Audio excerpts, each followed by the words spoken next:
আইপিএলে পাকিস্তানি ক্রিকেটাররা খেলতে পারেন না, কিন্তু বিদেশের এক ফ্র্যাঞ্চাইজি লিগে ভারতীয় মালিকাধীন দলই কিনে নিল পাকিস্তানের স্পিনার।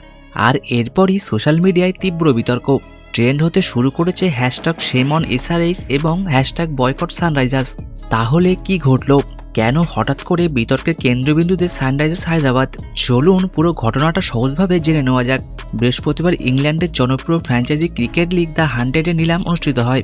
এই লিগে অংশ নেয় মোট 8টি দল, আর সেই নিলামে পাকিস্তানের স্পিনার আবরার আহমেদকে দলে নেয় নর্থেন সুপারচার্জার্স।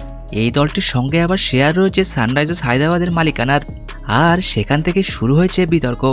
জানা গেছে ভারতীয় মুদ্রায় প্রায় 2.38 কোটি টাকা দামে আবরারকে কিনেছিল দলটি।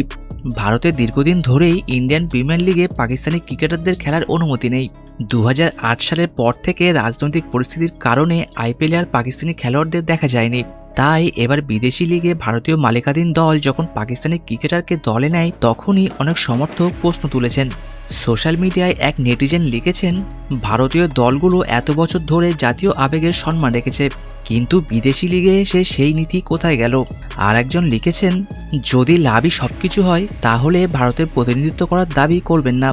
এরপর থেকেই হ্যাশট্যাগ সেম অন এসআরএইচ এবং হ্যাশট্যাগ বয়কট সানরাইজার্স হ্যাশট্যাগ দ্রুত ট্রেন্ড করতে শুরু করে।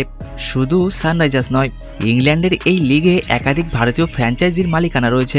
যেমন ম্যানচেস্টার অরিজিনালসের অংশীদার রয়েছেন আরপিজিএস গ্রুপ, ওভাল ইনভিনসিবলের শেয়ার রয়েছে মুম্বাই ইন্ডিয়ান্সের এবং সাউথার্ন ব্রেভের শেয়ার রয়েছে দিল্লি ক্যাপিটালসের।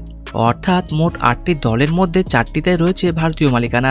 ইংল্যান্ডের এই লিগ শুরু হবে 21শে জুলাই থেকে এবং ফাইনাল হবে 16ই আগস্ট। প্রতি বছরের মতো এবারও এই টুর্নামেন্টে বিশ্বের অনেক বড় ক্রিকেটার খেলতে দেখা যাবে।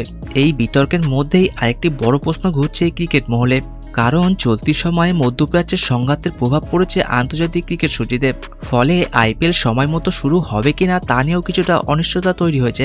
এমনকি টুর্নামেন্ট শুরু হলেও শুরুতে সব বিদেশি ক্রিকেটারকে পাওয়া যাবে কিনা তা নিয়েও সন্দেহ রয়েছে।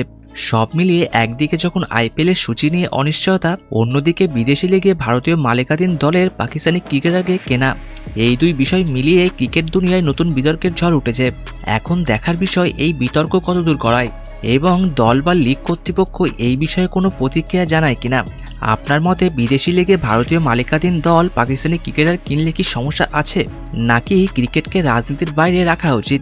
কমেন্টে আপনার মতামত অবশ্যই জানাবেন।